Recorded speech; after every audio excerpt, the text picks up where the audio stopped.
Andrea Pirlo, maestro ya bolehlah dianggap profesor katanya.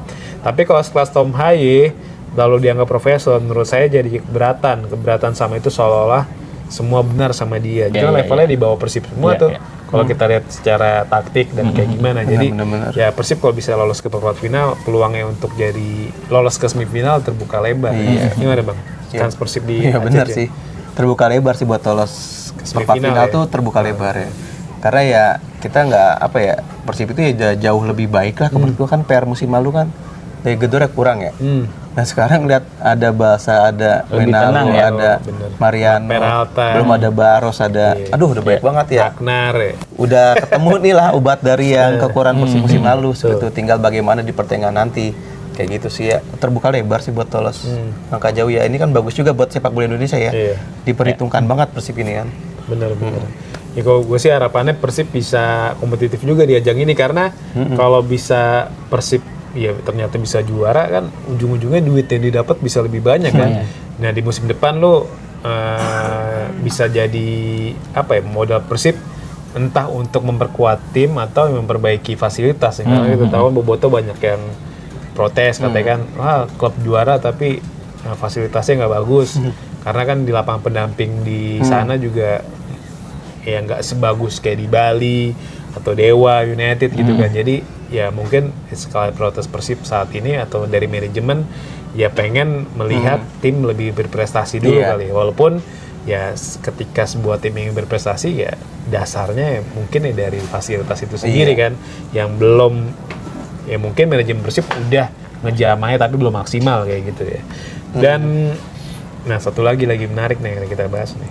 Ini Tom Haye kan kita tahu kan seorang bintang lah di Persib Bandung, di timnas Indonesia ya kan.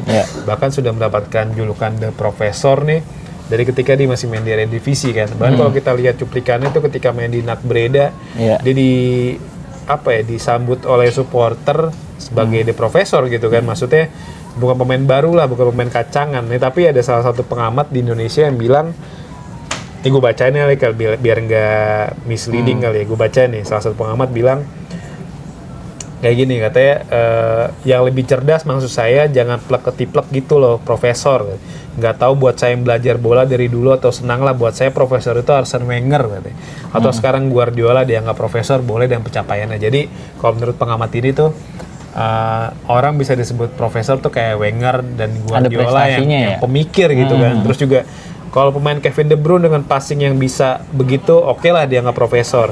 Xavi Hernandez, Andrea Pirlo, maestro ya bolehlah dianggap profesor katanya. Tapi kalau sekelas Tom Haye lalu dianggap profesor, menurut saya jadi keberatan sama itu seolah-olah semua benar sama dia. Jadi apa kata dia? Padahal nggak gitu pemain bola. Kalau dia memang profesor, yang pada umumnya profesor, dia ada nggak di level seperti ini. Harusnya dia main di Eropa katanya gitu. Nah, lu menanggapinya seperti apa nih? Ya sebenarnya label kayak gitu emang bisa diperdebatkan sih Bur. Cuman lagi kalau gue ngeliatnya sih ukurannya di pertandingannya aja sih. Ya Tom Haye emang harus diakuin selalu dominan setiap di pertandingan Persib Bandung atau di timnas. Jadi ya julukan The Professor ya masing-masing orang aja sih ngelihatnya gimana. Julukan profesor ini kan nggak dia yang dapetin diri sendiri dan nggak dia menghabiskan diri. Misal kayak profesor nih. Iya kayak gitu enggak kan? Tapi orang lain dan itu yang ngasih ya level atas atau level orang Belanda nih, bukan orang Indonesia yang tiba-tiba julukin. Ngomongin si Tom Haye profesor nih enggak kan? Enggak kayak gitu. Ya itu maksudnya ya kalau gua sebagai pencinta sepak bola dan yang ngelihat Tom Haye pokoknya tolak ukurnya kalau gua pas di pertandingan aja sih. Tom Haye emang harus diakuin emang dia bisa jadi pembeda lah setiap pertandingan di timnas atau di Persib Bandung. Jadi ya layak atau enggaknya disebut The Professor ya masing-masing orang aja sih Bur. Cuman ya kalau gua ngelihatnya tapi layak kalau menurut lo? Kalau ya prestasi Tom Haye juga sebenarnya kan baru di Persib Bandung juga kan kemarin kan juara. Ya kan, cuman ya di pertandingan emang Tom Haye jadi pembeda dan emang pemain berkelas aja sih menurut gua. Jadi kalau layak nggak layak ya itu mah tergantung pribadi masing-masing sih. Kalau gua sih nggak mau bilang Tom Haye The Professor sih. Cuman gua akuin Tom Haye emang selalu dominan, dia jadi salah satu pemain yang emang jadi pembeda di timnas dan Persib Bandung. Dan sebenarnya di tim manapun yang dia bela selalu jadi andalan lah Bener, gitu ya. bener. Mulai dari Nakbreda, terus juga di Lecce dulu kan, mungkin dia jadi cadangan, mungkin di AZ Alkmaar doang kali. Di luar itu kan jadi andalan terus. Gimana Bang soal pelabelan The Professor buat Tom Haye nih? Sebenarnya kan julukan profesor itu kan nggak datang sendiri ya. Ini kan dia julukan karena dia bermain seperti itu, lalu lantas keluarlah julukan seperti itu. Karena kayak gitu umpan-umpannya kan. itu umpan-umpannya out of the box ya. Orang-orang Visi yang bermainnya bagus visi bermainnya kan. bagus. Ya mungkin yang kalau disebutkan tadi oleh Bang Mata dia mungkin levelnya yang level dunia kali ya. Kan julukan itu diberikan oleh supporternya dia kan. Mas kita mau ngatur supporternya dia kan. Iya. Bebas-bebas aja. Iya, itu kan julukan kan, nggak si Tom Haye yang pengen dipanggil profesor, enggak. Itu emang julukan, dan ketika julukan itu terus-terusan dipakai, berarti kan memang udah tervalidasi bahwa ya julukannya memang melekat seperti itu. Ya kalau misalkan ada yang mendebatkan ya sah-sah aja sebenarnya kan. Ya baik lagi, tapi julukan itu nggak didapat dalam satu malam. Dari konsistensi permainan si Tom Haye, dan yang siapa yang menilainya ya supporternya. Ya mana mungkin kan supporter yang orang nggak tahu nih kita julukin kan nggak mungkin. Pasti kan orang yang supporter yang kenal kan, seperti itu sih. Jadi kita tahu lagi Tom Haye lagi di laga timnas lawan Bahrain, lihat umpan-umpannya keren banget kan. Iya. Dia bisa ngelihat Visinya sebenarnya oleh kosong, tapi dia nggak langsung ke Oleh, dia umpan dulu ke Marcelino pakai kaki kiri. Kira Marcelino yang umpan ke Oleh kan. Terus juga gol-golnya lagi lawan Kamboja, jangan dihitung lah. Umpan crossingnya tuh keren banget, tapi kan terlepas dari lawan yang level rendah, tapi kualitas mainnya tuh bagus banget. Lagi Persija, lu lihat cara umpan Tom Haye ke Adam Alis kayak gimana tuh kan.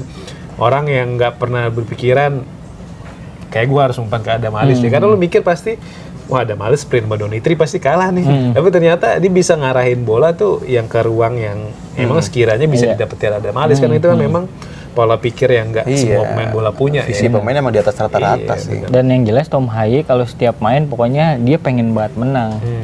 Dia selalu cari cara, mungkin kenapa dibilang The Professor, dia selalu cari cara supaya timnya bisa menang, selalu cari cara gimana caranya bisa golin sih Bud. Entah itu dia yang bisa golin atau si rekan tim yang lain gitu.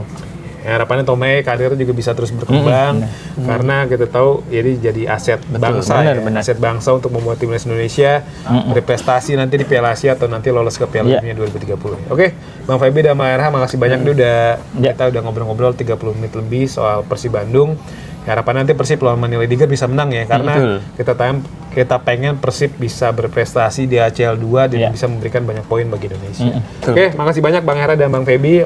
Oke Zoners, makasih banyak udah nongkrong kita di podcast Kickoff hari ini. Sampai jumpa di podcast Kickoff selanjutnya. Gak sempet baca? Dengerin aja, klik icon text to speech di okezone.com.